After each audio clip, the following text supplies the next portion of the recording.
जैसे ई डायग्राम दिया गया क्रॉस सेक्शन ऑफ लीफ। तो इसमें जो डायग्राम आपको ड्रा करना है ओनली लीफ का क्रॉस सेक्शन। और ई डायग्राम यहाँ पे मेंशन किया गया मिड लीफ, आउटर पार्ट क्या होता है लेमिना, और अपर साइड होती है अपर एपिडर्मिस, और यहाँ पे क्या होती है लोअर एपिडर्मिस, और यहाँ प्रेजेंट होता है क्लोरोप्लास्ट। इसके अलावा ये एक्टिविटी मेंशन की गई यहाँ पे, और ए रिप्रेजेंट कर रहा है स्टार्स टेस्ट को। इसके बाद आप स्टडी करेंगे यहाँ पे स्ट्रक्चर ऑफ स्टोमेटा। यहाँ पे जो डायग्राम दिया गया है open type stomata. Outer cell क्या होती है गार्ड सेल, यहाँ पे क्या बोलते हैं स्टोमेटा पोर। अब आप ये देखें इनर साइड क्या होती है थिक, आउटर साइड क्या होती है थिन। इसके अलावा इन्हें क्या बोलते हैं क्लोरोप्लास्ट। और ये दिया गया स्टोमेटा पोर क्लोज। स्टोमेटा का फंक्शन क्या होता है एक्सचेंज ऑफ गैसेस, और ये क्या होते हैं टिनी पोर्स। ये यहाँ पे एक एक्टिविटी शो की गई यहाँ पे, और यहाँ पे जो यूज किया गया पोटेशियम हाइड्रोक्साइड। पोटेशियम हाइड्रोक्साइड क्या करता है ये कार्बन डाइऑक्साइड को एब्जॉर्ब करता है। इसके बाद आप स्टडी करेंगे यहाँ पे न्यूट्रिशन इन अमीबा।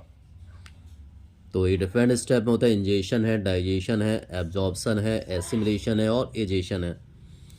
जो फूड इंटर होता है with the help of pseudopodia. इसमें जो प्रोसेस होती है इसे बोलते हैं इंडोसाइटोसिस। पैरामीशियम भी आप स्टडी कर लीजिए। और ये डायग्राम यहाँ पे मेंशन किया गया ह्यूमन एलिमेंट्री कैनाल। पहले माउथ एंड बक्कल कैविटी, यहाँ पे स्लेवरी माइलेज होता इंजाइम है, और इंजाइम क्या करता है स्टार्च को कन्वर्ट करता माल्टोज में। इसके बाद फूड आएगा इसोफेगस में, और इस सपोर्टिंग स्ट्रक्चर डायफ्राम। और लीवर में क्या होता है बाइल जूस, बट ये बाइल जूस स्टोर कहाँ पे होता है गॉल ब्लैडर। इसके अलावा स्टोमक, यहाँ पे गैस्ट्रिक ग्लैंड होती है जिसमें क्या होता है गैस्ट्रिक जूस, और गैस्ट्रिक जूस में एंजाइम होता है HCl, pepsin, mucus. Pancreas, pancreas में एंजाइम होता है ट्रिप्सिन एंड लाइपेज। ट्रिप्सिन ये हेल्प करता प्रोटीन डाइजेशन में, और लाइपेज ये हेल्प करता फैट डाइजेशन में।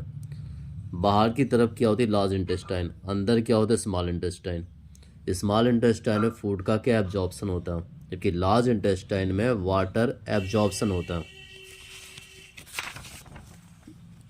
इसके बाद यहाँ टॉपिक आएगी एक्टिविटी। ये एक्टिविटी रिप्रेजेंट कर रही है यहाँ पे रेस्पिरेशन प्रोसेस को। और सबसे ज़्यादा यहाँ पे इम्पोर्टेंट टॉपिक ये आ गया आपका कि breakdown of glucose by various pathway. तो ग्लूकोज में नंबर ऑफ कार्बन क्या होते हैं 6। ये प्रोसेस कहाँ पे होती है साइटोप्लाज्म। और क्या बनेगा पायरुवेट। पायरुवेट में नंबर ऑफ कार्बन क्या होते हैं 3। तो maybe as the process complete absence of oxygen, lack of oxygen, presence of oxygen. यहाँ पे जो इंड प्रोडक्ट होते हैं वो है ethanol, carbon dioxide, energy. Ethanol में कार्बन क्या होते हैं 2। इसके अलावा लैक्टिक एसिड कार्बन क्या होते हैं 3। और इसके बाद जो एरोबिक प्रोसेस है माइटोकॉन्ड्रिया में होती है, और यहाँ पे जो बनता है कार्बन डाइऑक्साइड, वाटर और एनर्जी। एक्टिविटी 6.6 तो आप स्टडी कर लीजिए। यहाँ पे ओपोकुलम के बारे में बताया गया, जिसे बोलते हैं गिल्स कवर। और फिर यहाँ पे टॉपिक आएगा ह्यूमन रेस्पिरेटरी सिस्टम। तो इसे बोलते हैं हम नेजर पैसेज। इसके बाद माउथ कैविटी। नेक्स्ट क्या यहाँ पे आएगा लाइक द फेरिंग्स, लैरिंग्स, ट्रैकिया। यहाँ पे एयर कोलैप्स नहीं हो पाती है। इसके अलावा ब्रोंचियोल्स, एल्वुलर सैक, और यहाँ पे इसे पूरा लंग्स बोला जाएगा। ये क्या रिप्स होती हैं। नीचे क्या होता है डायफ्राम, जो ब्रीदिंग इन होता है ब्रीदिंग आउट होता है। ये डिपेंड करता है डायफ्राम और एब्डोमिनल कैविटी पे।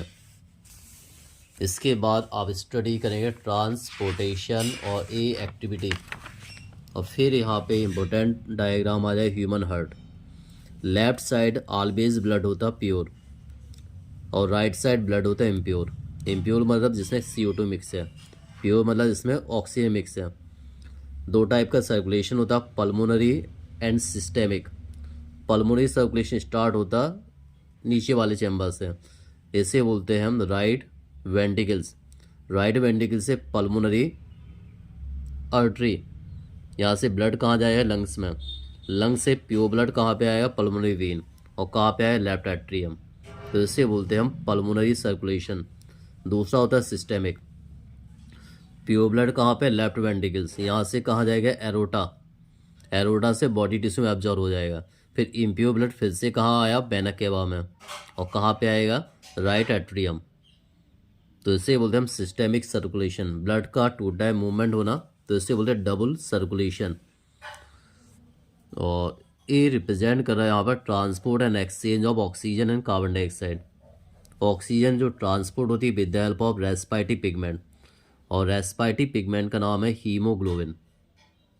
और जो मोस्टली कार्बन डाइऑक्साइड है ये ट्रांसपोर्ट होती है as a dissolved form, okay, जो आपके एनसीईआरटी में दिया भी है। इसके अलावा आप यहाँ पे स्टडी करेंगे ब्लड प्रेशर। तो ब्लड प्रेशर को जो मेजर करते हैं स्फिग्नोमैनोमीटर, ट्यूब्स आप स्टडी करेंगे, ब्लड वेसल्स। और फिर यहाँ पे टॉपिक आ जाए लिम्फ। लिम्फ में क्या होता है, देखिए यहाँ पे लिम्फ में क्या होता है, कलरलेस होता है और लेस प्रोटीन होती है। इसके अलावा लिम्फ का फंक्शन क्या होता है, ये इंपॉर्टेंस दिया function, lymph carries digested and absorb fat from intestine and drains access fluid from extra cellular space back into the blood. Transport in plants, transport in plants, यहाँ पर ट्रांसपोर्टेशन प्रोसेस क्या होती है, जो एनर्जी रिक्वायरमेंट करती है, low energy required होती है, कि प्लांट्स मूवमेंट तो करते नहीं, अपनी फिक्स जगह पर रहते हैं। इसके अलावा जो ट्रांसपोर्टेशन क्या होता है इसमें स्लो होता है। इसके अलावा यदि कंडीशन डिस्टेंस कम है तो डिफ्यूजन आसानी से हो जाएगा, बट यदि डिफ्यूजन प्लांट की डिस्टेंस ज़्यादा है तो वहाँ पे रिक्वायर्ड होता है जाइलम ऑफ लोएम टिश्यू। इसके बाद आप स्टडी करें ट्रांसपायरेशन। तो ये डेफिनेशन भी दी है, the loss of water in the form of vapour from the outer part of plants is known as transpiration, aerial part of plant. और ट्रांसलोकेशन क्या